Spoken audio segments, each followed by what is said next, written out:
Yo, what's going on, y'all? Welcome.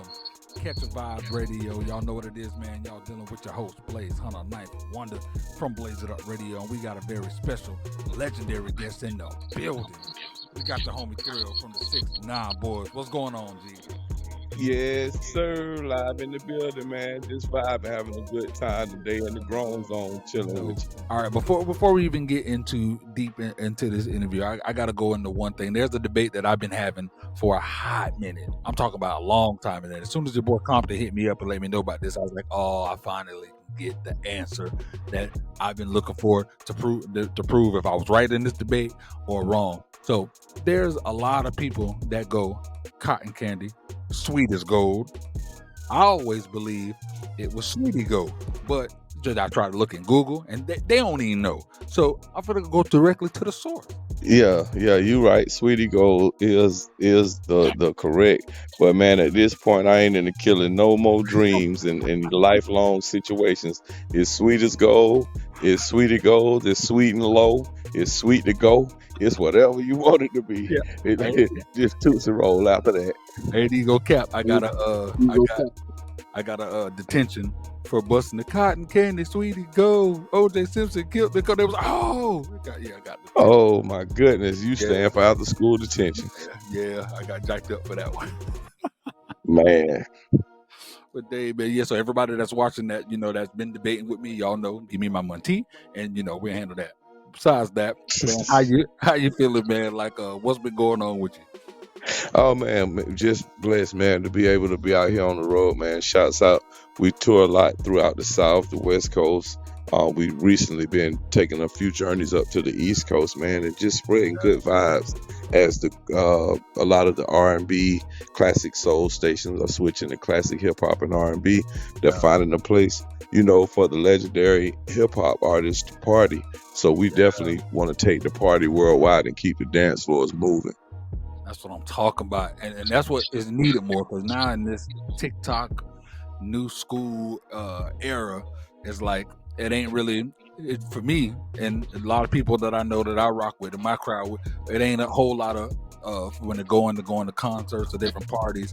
It's always the same thing when it comes to, and no offense to our own radio station, so no offense to the trap music and that movement, that's cool, but yeah, feel me, but to actually be able to go to an event where they rocking some legendary hip hop, we get to see y'all live, we get to feel that nostalgia. Just know I appreciate it, and I know we got a whole lot more people to appreciate it. How does that feel to know after all these years y'all go hit that stage and still know that these people still rocking with us like that? Man, it's amazing, man. Every night, like, it's something that we talk about pretty much after the show, because it still affects you after the show every night. If it doesn't, it's something wrong with you. But I truly believe when it's a part of your destiny and you remain humble, then you learn to look through an eye that allows you to see that people, their time is precious and they don't have to give it to you. So anytime they take time away from their schedule to come and be a part of your vision, whether it's music, whether it's entertaining, whether it's DJing, whether it's whatever you do to entertain, and people take their time to come and be a part of that, that's a blessing. So when we look in the crowd, whether it's in an arena and look at 10 to 12,000, 15,000, or whether it's in a nightclub where it's 2 to 3 to 400, man, we grateful for everything. I love it, man. How was the transition of still rocking and doing this with social media now? You feel like back in the day before social media it was easier, or you feel like it's social media is easier? Like, which one would you prefer? You had the tools. I think both have pros and cons, but if I had to choose, I look at each song I release as a bag of potato chips. So if I can put that song in all of the grocery stores around the country, that's good, or those chips. But if I can also put them off the truck stop exits, in all the convenience stores, in all the stores where smokers go and want to eat when they get the munchies, I have a broader spread. So the internet provides me that. However, this with it being so accessible, elbow grease used to separate the grinders from those that could just sit home and do a job. So now it's so clogged up because anybody sitting home can do it. So what you get is a more diverse field, but less penetrated focus Yes. on a genre or a record.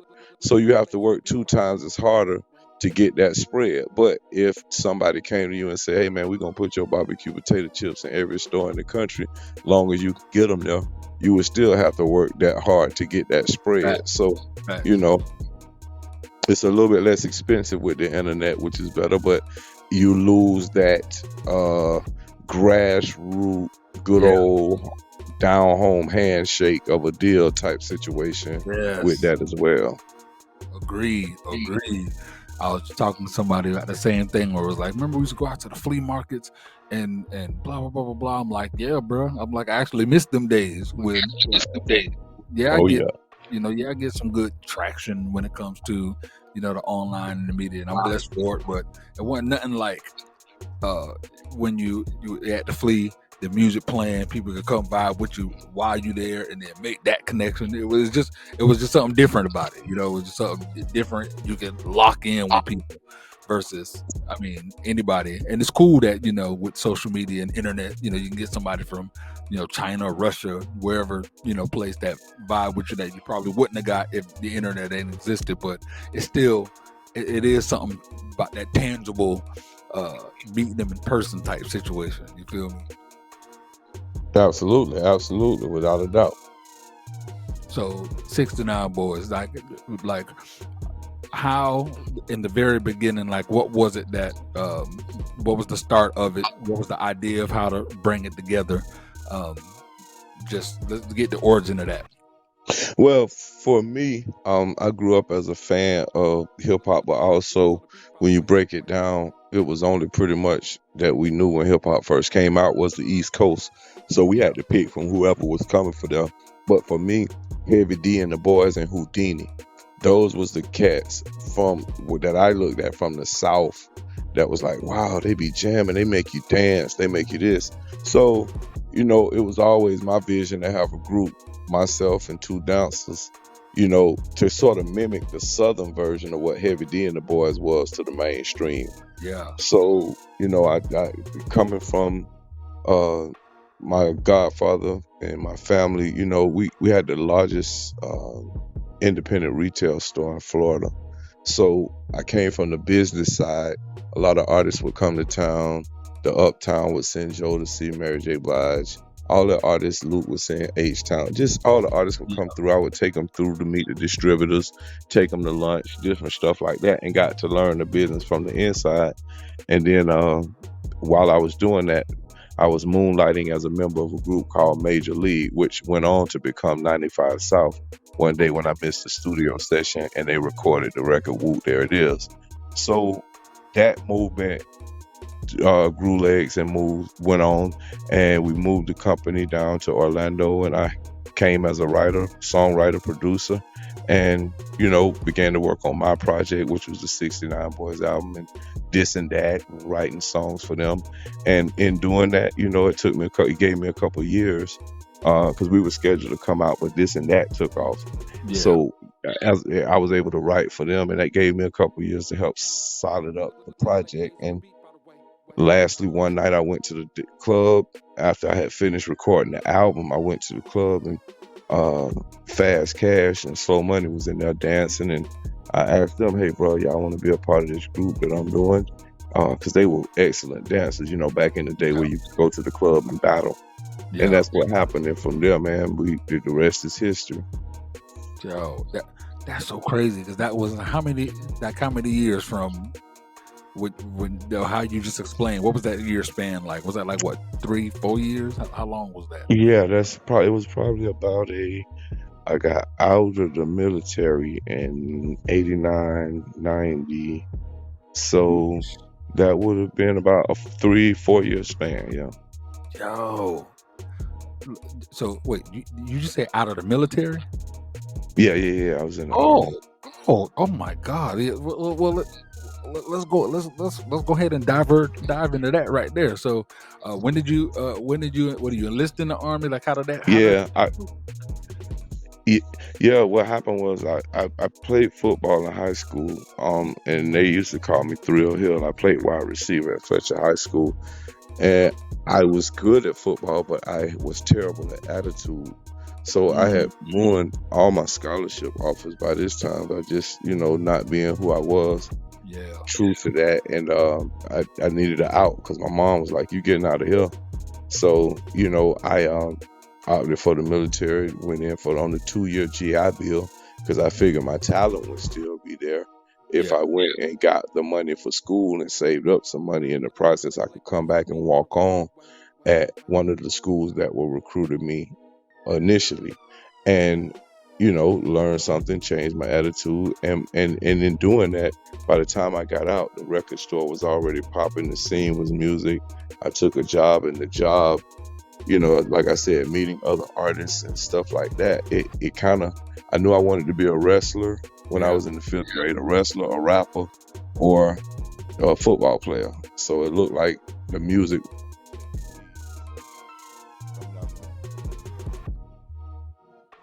Oh, I already know how that go. I'll wait for it to connect back again. Yes, sir. All right. Yeah. So when you say wrestler, you meant wrestler like college wrestling, Olympic wrestling, or like professional WWF wrestling? Yeah, WWF wrestling. Ooh, let's go. And we get to the meat and potatoes. Yes, Yeah, sir. Yes, sir. I was not. Man, Yeah, go ahead. no, I was just gonna say everybody always, in the hood, we all grew up watching the wrestling. So by the time, everybody wanted to be something like that, just so we could be on TV and beating people up. So, that's a childhood dream. But the older I got, I knew it was gonna be football or rapping, because that wrestling, man, you don't want to get beat up too much. The older you get, them bones go to hurting. So you 16, Man, 17, you go to thinking different than when you're 12 and 13. big facts. Well, me and my cousins used to do a whole lot of that, but we wasn't using no professional mats or none of that. So we would start Exactly. Break the whole bed down. And I'm telling you. So you saying so the army? So really, if it wasn't for the army and all you learned in them 2 years, is like we wouldn't have no 69 boys. You feel me? It was like that was a route that you didn't even expect to take you to the music. yeah. I think the destiny of 69 Boys was always gonna be a destiny, because God write the book from the end to the beginning, in my opinion. So it would have been 69 Boys. It just might have came from a different way. But I think when you're in your God-given path, and you waking up, you walking, you're doing the right thing and trying to follow that, then it's gonna end up where it's supposed to be. Yeah, man, I love that. So when y'all created, when you created 69 Boys and did that project, did you even envision that you were creating this type of song? The song, like, was the a lot of times, and I've created lots of music. The mindset is, we create this song. Yeah, you always want everything you create to, be something that pop, hit the radio, whatever it do. But like for me, I don't think I'm intentional with what I think I want a song to do. Some artists are intentional, like, all right, I want this to be like nowadays, I want this to stream on TikTok and be good for the dancers, or I want this to be, a New Year's Eve type. Like, did you expect it to be freaking the second? This is the second highest freaking song on the billboards. You feel me? All these years, and one of the top party songs. Period. I mean, man, everybody, when they walk around the house with that brush singing like they Michael Jackson or whoever, Yeah. you always feel like what you do is the next big thing. So of course you hope that it's that, but no way. I don't think, you can claim it, you can name it and claim it, you can blab it and grab it, but till you have to actually get out here and put the elbow grease with it, you always hope for the best. But to say that I knew fans would stand up in the pain and support us the way they did over the years, no way, man. It's just amazing to see. Yeah, stayed all the way in the paint. You like what you and 69 Boys is like. It's a part of our It's soundtracks to our life. It's part of our history and DNA. Like you take it out, a lot of things change. You know what I'm saying? Right. Exactly. Like, yeah, man. Like, Appreciate that. yeah, for real. You know what I mean? So, to making the song the success that it was, you know, right when it came out, was it one of those things that it played and then it just caught fire, or was a lot of behind the scenes going to different DJs, going to different clubs? Like, what do you think got the wildfire like popping when the song came out? Man, believe it or not, bro, like even then it was about working smarter. You know, so if the Barry White sample that was chose for the record, that was something down south that already jumped in the club. You know, it's just like if you pick stuff people already like and then you mix that together, they should still like it. You know, if it's being given in a great and professional presentation. So putting the Barry White record behind it going in, which Tootsie Rose was the last song recorded for the album. The album was done, but we just came up with the idea in the 11th hour, recorded it. Might have took 20 minutes literally to lay the record down, of course mixing and everything, but the idea was just there. We laid it down, and you know, the rest is history. But it wasn't hard to do, just brought that sample in there. And then if you're from the South, that's during the time where the bicycle shorts with the girls, booty hopping was plentiful. So all you had to do was go stand on the wall and you'll come up with 20 song ideas doing that. Straight up. Yeah. Yeah, but so what was it like that?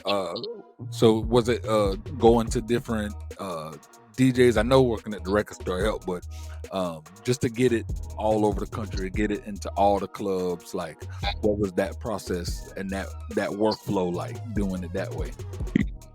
Yeah, well, it'll be hard to find a group that outworked us, but even with all that work that we did being an independent, the biggest blessing was that our label partnered with the grandson of Jack the Rapper. Ooh. Who is like the cornerstone of urban radio directors and programmers and DJs. And the Jack the Rapper convention was the hottest conference at the time. You know, everybody wanted to be down. So having the grandfather involved with your record and him reaching out, touching so many people and asking them, hey man, get a record a chance. Let the guys see what they can do. You know, and that was from the top to the bottom across the country. So, you know, I tell people all the time, I sympathize with people who put out records to try to get, you know, on, because I feel their pain. But my story was, you know, we didn't have it easy, but I don't take for granted having people like Jack the Rapper co-sign you coming through the door. It moves it a lot faster. Yeah. I love that. So I need to, you know, because this video, you know, this happened to be it looked like the best time, the funnest party in the world. Let's talk about the music video for Tootsie Roll. So, like, just give me the process. Was it like I see, like looking at the video, you can tell there's concert, there's like the party. So you can tell it was through a couple different days. Like, let's go into how the video was shot. The video was shot in Freaknik, in Atlanta, part one. That's just like literally. We went down. We went there 2 weeks after Black Beach and just took cameras. It was not scripted or nothing. We had a performance there. So when we came out, you know, if anybody ever been to Freaknik, they know once you get there, you park your car. If you downtown, pretty much you there, all you gotta do is walk. So that's what we did. We parked at the Sheridan and we walked all downtown, all down Piedmont, all down Peachtree, and had the cameras. And wherever, once we started shooting, the crowd started following. So wherever we posted up, they'll post up and we'll action and get back to shoot. And then we came home after we laid the whole video out. We needed some other parts, so we went down to downtown Orlando and shot the video on a school day. A lot of kids couldn't even come because it was during the day, on a school day, on a Wednesday. So, you know, we got that shot and the rest is history. Yeah, man. Cause boy, that thing looked like the best time. That's crazy. I didn't realize I was freaked. That's what's up, bro. It wasn't. I Yeah, love that it wasn't planned. I love that authentic fun. Y'all boys are out there, man. man, I need to get that video copy from you that you play. I haven't seen a copy that clear that's not on this beta tape that I got. You know, Oh, that's the original way we shot it. So I was there. If you could email me oh, a yeah, copy of yeah. that was Got awesome. you. I got you. Appreciate it. Yeah, I remember being, I think, what, 9 years old. I think I was 9 going on 10 when the track came out, and my memory of it always is when we were doing it. My cousin used to get on, like my older cousin would be the one showing us the dances. Them boys, shout out to my cousin Shane and Willie, the coolest cats. The boys like grew up looking up to them being the cool, funny, swagged out, knowing all the dances. They was in the marching band, stuff like that. So when the song came out, teaching me and our little cousins how to do it, we messed around doing the butterfly. No, boy, let me show you how to do it right. You just couldn't see us skinny and scrawny. And now, even though I just turned 38 on Saturday, you feel me? Man, happy belated. Appreciate it, bro. Appreciate it. So I was thinking about back in the day when we did go to the clubs, like, cause I ain't been on that for a hot minute. But when I was there, anytime the song would come on, every time I always can be having to show people how to do it. When the song come on, and if there's some new cats don't know how to do it, they doing random. Nah, bro, gotta get them. Gotta show them how it is. Now I think I can probably do 2 pumps of the Tootsie Roll. My knees gonna give out. Yeah, so ain't got it no more. I sit back and watch now. But Yes, sir. Put some being gay on them knees and get to it. straight up. Yes, sir. That's what's up. So man, so besides touring and doing pretty much what you're doing now, living your best life, like what's the plans going into 2024? Like what kind of plans you got, whether it's music, movie, whatever, like what's plans? Man, the Notorious Bass is the album. That's the one that we've been working on now for about 2 years, and it's coming together, brother. It's we're about completed. We just finished up the Freaknik song. What happened at Freaknik stays there. As well as the Grown Zone record that we have out there streaming now, well, featuring Yin Yang Twins. Let's And go. just the album itself has Luke on it, JT Money, all the Florida legends and Florida bass legends. So that product will be dropping this year, as well as we have a movie called I Feel a Whoop coming on. That is a documentary explaining the dance, the whoop itself, which is a dance that started in Jacksonville. Man, I love it, man. Yo, hey, you don't understand. Yes, sir. This has been on. I appreciate it, bro. Like this is just to be able to get some of the details, like to know from going to the Army, to know the passion for wrestling. I'm still to this day, wrestling fan, and just all of it, bro. Like I just appreciate you for being you. Appreciate all the how humble you've been through the entire process, and I appreciate the fact that you still going on strong, man. Oh yeah, man, definitely. And thank you for what you do as far as highlighting myself and other artists, man, and people like yourself. Y'all take y'all personal time to start podcasts and make sure people are in the know. So we definitely appreciate that, man. Anybody out there listening, y'all follow us on Instagram, official69 boys with a Z. You can follow me individually, Thrill the Playa. That's ThriLLDAPLAYA. And that's on Instagram, Twitter. On Facebook, it's 69 Boys fan page. And y'all, when we come to town, y'all follow, because we got family. Family is family and fans mixed together. And fans are family. So what we do is we hold contests, because we invite people on the stage, every city, to come Tootsie Roll with us. So y'all follow our pages, stay interactive, and let's make it happen.